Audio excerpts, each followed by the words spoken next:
दर्शक बंधु श्रोता बंधु आपण मानक समस्त नायक सार यूट्यूब चैनल को स्वागत। आज एपिसोड 144 रे आमे पढ़िबा पल्ली कवि नंद किशोर बल।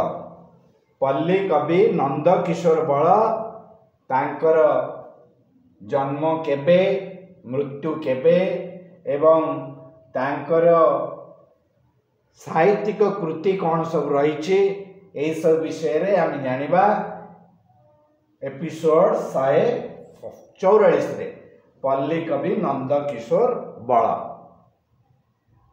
पल्ली कवि नंद किशोर बल 1875 मसीहा डिसेम्बर 22 तारिख कृष्णपक्ष एकादशी तिथि रे कुसुपुर कटक जिलार मांगा थाना अंतर्गत कुसुपुर ग्राम रे जन्म ग्रहण करथिले।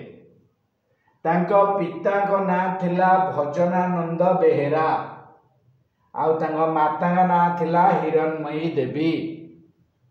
से थिले तांको पिता मातांकर चतुर्थ संतान। पिलाटी दिनर ना थिला तांकर बाल्य ना थिला रसानंद जेना। तांको पियूसी तांको पोष्यपुत्र करी नै जिबारो से नंद किशोर बल पालटी गले।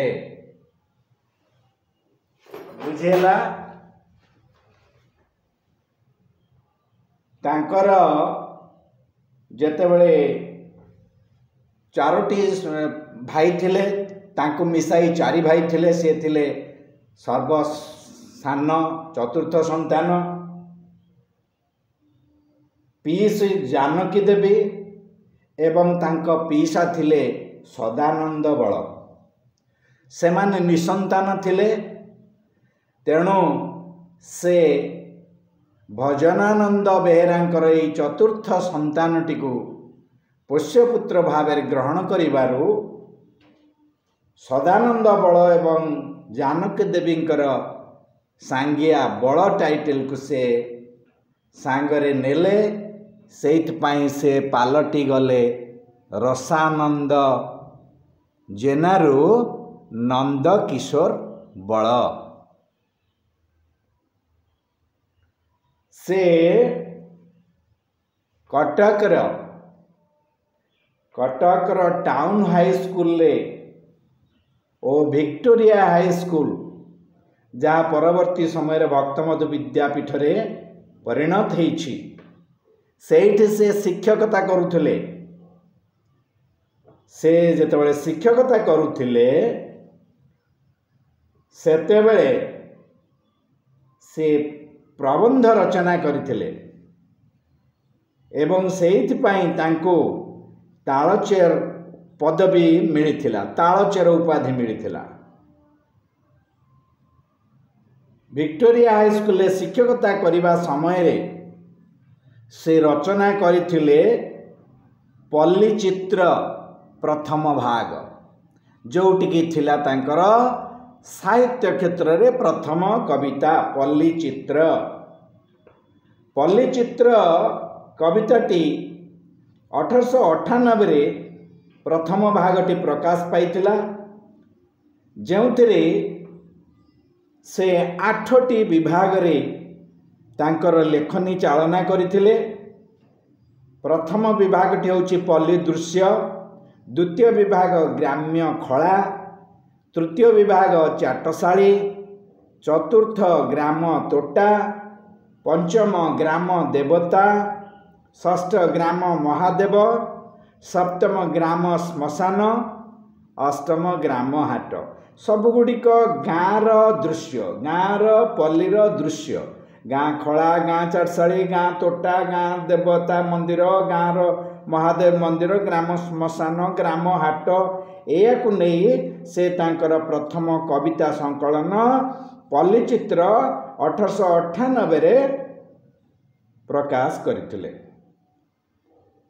परे से 1898 मसीहार शेष आड़क एवं 1999 मसीहार प्रारंभ रे पल्ली चित्र द्वितीय भाग प्रकाश पाइला। से पल्ली चित्र द्वितीय भाग रे मध्य से वर्णना करिसेंती पल्लीर विभिन्न दृश्यावली सेइथिपाई तांको तांकर ए कविता रचना पाई पल्ली परिवेश को नहीं पल्लीर प्रकृति पल्लीर सौंदर्य पल्लीर गाँ हाट गाँ श्मशान गाँ शिवालय इत्यादि को नहीं से जो रचना करथिले सेइथिपाई फकीरमोहन व्यासकवि फकीरमोहन तांको पल्ली कवि बोली कहूतिले। पढ़ी गली बेले पल्ली प्रसंग वार्ता केही कवि कही नहीं ए समक कथा। एई भली फकीरमोहन तांको प्रथमे तांकर कविता पाठ करी से पल्लीर बासना पाइथिले पल्लीर स्वाद पाइथिले तांको कविता भितरे जोथ पाई से तांको पल्ली कवि बोली कहूतिले एवं ए उपाधि तांको केही देई नांती जेहेतु से पल्ली परिवेश को नहीं पल्लीर प्रकृति पल्लीर विभिन्न दृश्य को नहीं कविता रचना करिसेंती से लोकमुखरे पालटी जाइछंती पल्ली कवि नंदकिशोर बाळ। तांकर द्वितीय कविता संकलन होची चारुचित्र से मध्य से पल्लीर विभिन्न सौंदर्य को नहीं चारुचित्र पुस्तक संकलन रे मध्य से प्रकाश करिसेंती विभिन्न सौंदर्यमयी चित्र समूह ग्राम्यर। तापरे तांकर तृतीय संकलन कविता संकलन थिला निर्माल्य जोंतरे से भक्ति संगीत रचना करिसेंती एवं चतुर्थ तांकर थिला संध्या संगीत संध्या समयर विभिन्न वर्णना संध्या समयर चित्र संध्या समयर दृश्य को नहीं से रचना करिसेंती संध्या संगीत एवं निर्झरिणी जोटी तांकर 19 ख्रीष्टाब्द प्रकाशित होइतिला सेठी निर्झरिणी कविता संकलन से निर्झरिणी कविता संकलन रे से लिखिचंती अदिन मेघ नववर्ष भावना वर्षा मंगल अतीत चिंता बाल्य स्मृति जरा मरण डाहाणिया खरा प्रभात अवकाश निर्झरिणी ए होछि तांकर निर्झरिणी कविता संकलनर विभिन्न विभाग सेथिरे से वर्णना करिसेंती अनेक सुंदर सुंदर दृश्य डिबी डिबी बाजे जोड़ी नागरालो काऊ डाके का का खरा पड़ी अच्छी मेघ बरसुची बिलुआ पुअर बाहा ये होची तांकर मन छुआ पल्ली प्रकृतिर दृश्य लिखिचंती से मेघ बरसई टुपुरु टुपुरु केसुर माइला गजा केउ राइजरे रहिले मो रजा तेलिंगी बाईद बजा। पुणी से लिखिचंती मेघ बरसई बिजुली मारई पवन बहई खर बाट चाली चाली क्लांत पथिक दूर देशे मोर घर। एटी बाटोई ओ नाउरिया कवितारे ए पदटी अच्छी ए बाटोई को बाटोई तार गाँ को फेरुची घरे तार एकोईर बड़ा विशिकेशन ताकु ज्वर होइछि से दूर विदेश रे रहे तार बापा से गाँ को फेरुची बाटरे पड़ी नई से बिरूपा नई सेपटे थाई से नाउरिया को डाक छाड़ुची रे नाउरिया मते टिके पारी करिदे नई पार करिदे मोर पुओ सेपटे ज्वर रे पड़ी मु मौषधि नहीं जाऊँगी ताकू भल करने से ही समय से अनुरोध करी कहूँ मेघ बरसई बिजुली मारई पवन बहई खर बाट चाली चाली क्लांत पथिक दूर देशे मोर घर घोर गरजने दिग चमकाई मेघ तो कला हांडिया अनेक दूररू विदेशी बाटोई नाब आण नाउरिया नाब आण नाउरिया। ये होची से दूर प्रवासी विदेशी आकुल भरा अनुरोध नाउरिया पाखरे नाउरिया शेषरे तार समस्त जीवन को तुच्छ कर से नहीं जाइछि से प्रवासी को तार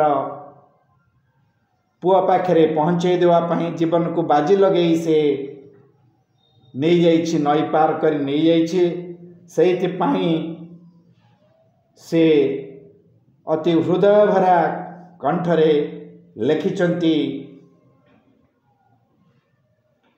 से काव्यर शेष आड़ को से लिखिचंती जोंतरे से मनीष पणियार परिचय देछि नाउरिया नाउरिया हेले मध्य से विदेशी र दुखरे दुखी हेई ताकु से पारी कर देछि नई एवं ता पिला को से बंचई परिवारे साहाय्य करिछि।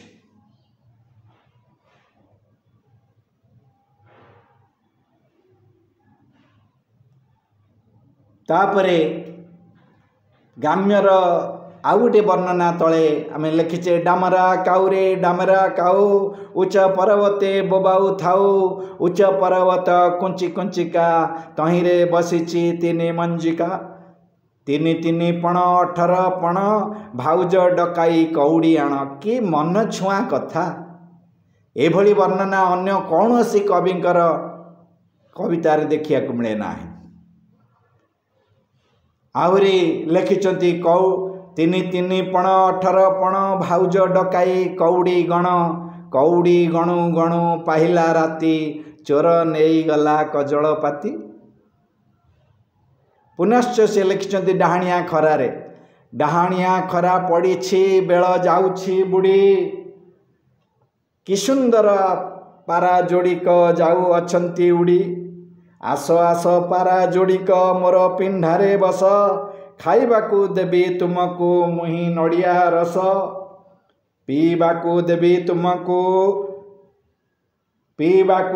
तुमको थंट पोखरी पानी शोइबाकू देवी खटुली मामू घरु मुआणी।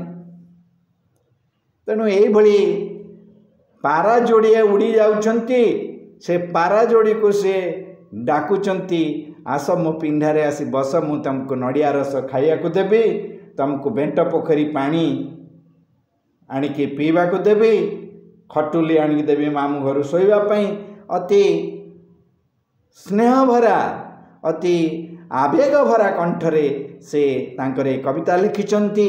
जेतेबेले आमे पिला थिलु जेतेबेले ए गीत सबु आमे शुणुथुलु आमर जेजे बापा जेजे माँ का पाखरु आमे ताकु शुणी शुणी सबु आमर मने रही जाइछि। सेमती उड़ी गले गेंडालिया झाड़ी देले पर जे माँ देई कांदुछंती देखी बुढ़ा बर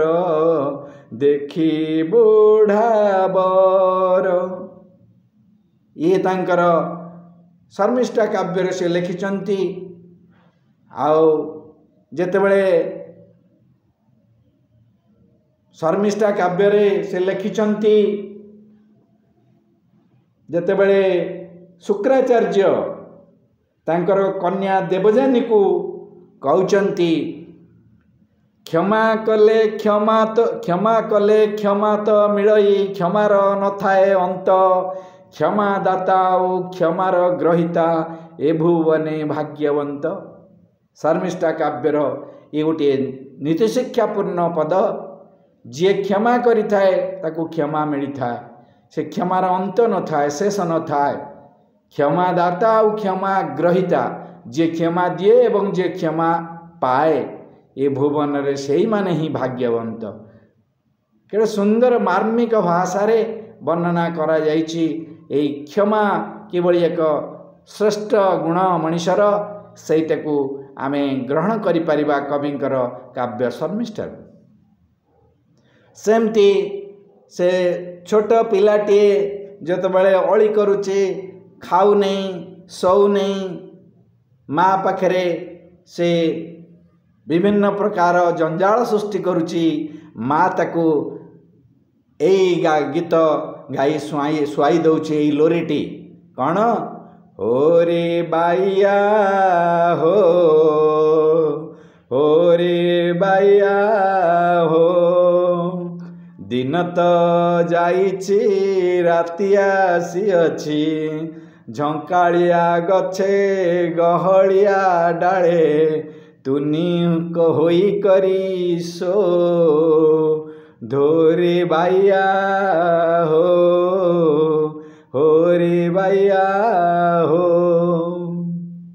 केते सुंदर केते मन छुआ लोरी छुआ शुणिले निश्चित भाव माँ जिते खुआई दे सारी कांधरे छुआटी को पकई गीत शुणई दिए ए लोरीटी शुणई दिए सेठी माँ निश्चित भाव में छुआ को शोबारे एक कुहुक सृष्टि कर दिए एक मायापुरी सृष्टि कर दिए एवं छुआ से शोई पड़े। आउ कविंकर जो काव्य कविता विभिन्न विभाग से लेखनी चालना करिसेंती ये सबु हैला तांकर कविता संकलन सबु। यह छड़ा से लिखिचंती तीनोटी काव्य कृष्णा कुमारी सीता वनवास एवं शर्मिष्ठा। कृष्णा कुमारी सीता वनवास और शर्मिष्ठा ए काव्य तीनोटी तांकर अमूल्य संपद आम साहित्य जगत पाए। एवं एई काव्य तीनोटी रे से जेतेबेले वर्णना करिसंती विभिन्न दृश्य सेतेबेले आम निश्चय आम मन को छुईब। सीता वनवास रे जेतेबेले से 1901 मसीह सीता वनवास लिखिथिले सेतेबेले से समाज को राजनैतिक नेता मानकु राजा मानकु शिक्षा देइथिले गोटे अमूल्य शिक्षा।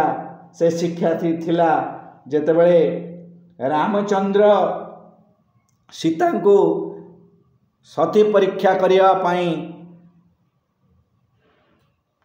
लक्ष्मण को सतीत्व परीक्षा करी तांको आनिले लंकारु आनिले सतीत्व परीक्षा करी पुणी पुनश्च जेतेबेले बाहरे शुणिले धोबा धोबणी कली करुचंती जे सीता केमिति सती हेले धोबणी किछि दिन पाई ता बाप घर को जाइछि धोबा को न पचारि से जेतेबेले फेरी आसीछि सेतेबेले धोबा ताको घरे पुरई दउनी। से कहिछि जे जदि मु सीता हेइथांती रानी सीता हेइथांती ताले कोन मते तमे एमती दूरे देइथांत मु साधारण घर रजकीटिए बोली मते तुम्हें घर बाहर कर दउच। रामचंद्र छद्मवेशरे शुणुथिले से एते वर्ष 12 वर्ष जाइतले जेतेबेले 14 वर्ष जेतेबेले वनवास जाइतले सेई समय रे तांको राज्य रे किभଳି शासन चलीछि ताको जानिबा पई से छद्मवेशरे राति रे लुचि लुचि शुणुथिले।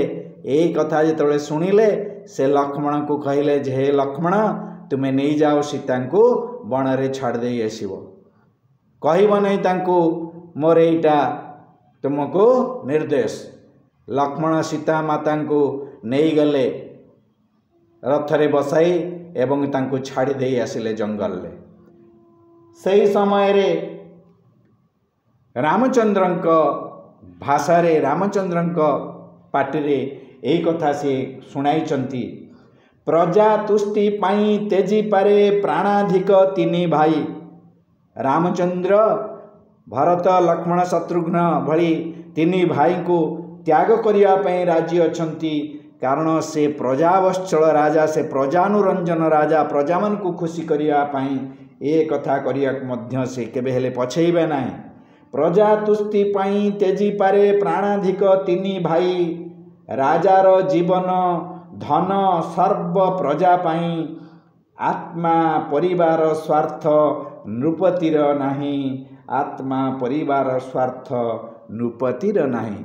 राजार तार परिवार आत्मार सुख आवश्यक नहीं तार समस्त सुख तार प्रजा पाई।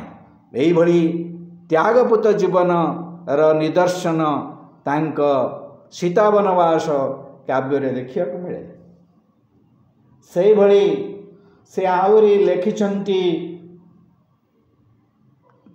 दुईटी काव्य कृष्णा कुमारी एवं शर्मिष्ठा। कही बसिले तो सरीब नहीं, अनेक समय हो अल्प समय भितर आमको शेष करने एपिसोडटी। तेबे आज काव्य को मुझे समाप्ति दे तांकर उपन्यास आड़ को मु अग्रगति करुच्ची। से लिखिछंती तांकर गोटिए एकमात्र उपन्यास जहाँ थिला कनकलता एवं तांकर एकमात्र क्षुद्र गल्प सेठी होची लक्ष्मी। तेणु आमे पल्ली कवि नंद किशोर बल विषय रे जदि आमे कहि बसिबा तांक पल्ली कविता गाई बसिबा ताहले ए एपिसोड घंटा घंटा धरी चली बसिना सरीब नाही। तथापि मु आउ केतोटी कविंकर अति मन छुआ हृदयस्पर्शी एवं शिक्षणीय कविता गुड़िए गान करी एटी शेष करिया को जाउछि आजिर एपिसोड। ग्राम्य खला विषय रे वर्णना करी लिखिछंती।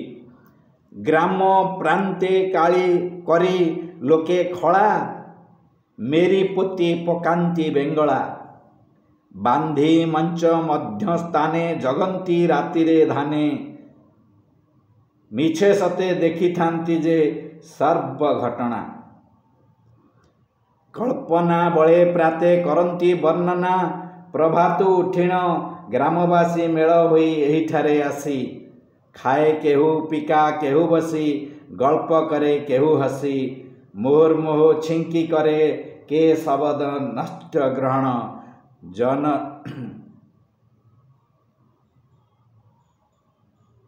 जलतीरे बसी करे के दंड दंत धापन। गाँ चाटशाली विषय रे लिखिछंती। ग्राम पड़े चाटशाली जमदंड अवधान ज्वाला विलंबे जेहू आसीब शून्य खाई प्राण जीव एक दुई मागी क्लास हुअंती अंतर। ये हूँ तांकर ग्राम्य चाटशाली केतोटी पद। सेमती लिखिछंती निद माउसी लो निद माउसी हेम आखिरे थिबो का का करी काउ राबी देले घर को बाहुड़ी जीवु का का करी काउ राबी देले घर को बाहुड़ी जीवु। सेमती से लिखिछंती तांकर ऋतु वर्णना करिछंती। बैशाख ऋतुर वर्णना। बैशाख मासरे पणा संक्रांति हुई पणा छतुआ काठ गोड़ पिंधि मंगला मुंडाई नाचंती घंट पटुआ। बैशाख मासरे घंट पटुआ आसिकी मंगला को काठ गोड़ पिंधि मंगला को मुंडरे धरी द्वार द्वार बुली से माने तांकर से मंगलांक उद्देश्य रे मंगलांकर वंदना करिथांती एवं से मंगलांको जो सबू दक्षिणा मिले सेटी ताकू ने माँ मंगलांक पाखरे पणा संक्रांति रे तांकर समस्त कार्यक्रम करती। सेमती लिखिछंती आषाढ़ विषय रे। आषाढ़ मास वर्णना करी लिखिछंती। पहली आषाढ़े घोटई आकाशे बौद्ध कला हांडिया तली उपाड़ीन डीह जमी बाड़ी घड़घड़ी शुणी कंकण हांडीरू कांकण मारई गजा मलरा सलरा बाड़ीरू मड़ाए कृषक घरणी देउछि रंजा। निर्माल्य पुस्तक संकलन रे से लिखिछंती। हे सत्य मंगलमय दिय वरदान तुम्भ इच्छा पूर्ण करो ए क्षुद्र पराण तुम्भ इच्छा पूरण करो ए क्षुद्र पराण। एटी तांकर स्वर्गदूत कवितारू आनीत। आउ अधिक कौन कहबी एठी शेष करने पूर्वर तांकर पत्नींकर नाम कहवा को भूली जाइतली। तांकर पत्नी ना होची कोकिला देवी एवं से शेषरे ମାତ୍ର 52 ବର୍ଷ ବୟସରେ 1 ଜୁଲାଇ 1928ରେ ଇହଧାମ ତ୍ୟାଗ କରି ଚାଲିଗଲେ ସିନା ଓଡ଼ିଆ ଭାଷା ସାହିତ୍ୟ ଜଗତରେ ଓଡ଼ିଆ ପଲ୍ଲିଚିତ୍ର ଏବଂ ଓଡ଼ିଆର ପଲ୍ଲୀ ପ୍ରକୃତି ବର୍ଣ୍ଣନା କରିବାରେ ଏକ ଅନ୍ତରାୟ ସୃଷ୍ଟି କରିଦେଇ ଯାଇଛନ୍ତି। ବୋଧହୁଏ ଆଗାମୀ 100 ବର୍ଷ ମଧ୍ୟରେ ମଧ୍ୟ ଏଇଭଳି ପଲ୍ଲୀର ସୁନ୍ଦର ମାର୍ମିକ ମର୍ମସ୍ପର୍ଶୀ ଏବଂ ମନଛୁଆଁ ହୃଦୟସ୍ପର୍ଶୀ କବିତା ବୋଧହୁଏ ଆଉ କୌଣସି କବିଙ୍କ ଲେଖନୀରେ ପ୍ରକାଶ ପାଇଲା ଭଳି ଆମର ବିଶ୍ୱାସ ବି ହେଉନି। ସେହି ପଲ୍ଲୀ କବି ନନ୍ଦକିଶୋର ବଳ, ତାଙ୍କୁ ମୋର ଆବେଗ ଭରା କୋଟି କୋଟି ପ୍ରଣାମ ଜଣାଇ ଶେଷ କରୁଛି ଆଜିର ଏପିସୋଡ଼ 144 ପଲ୍ଲୀ କବି ନନ୍ଦକିଶୋର ବଳ। ପଲ୍ଲୀ କବି ନନ୍ଦକିଶୋର ବଳ। ଧନ୍ୟବାଦ। ଜୟ ଜଗନ୍ନାଥ, ଜୟ ଜଗନ୍ନାଥ, ଜୟ ଜଗନ୍ନାଥ।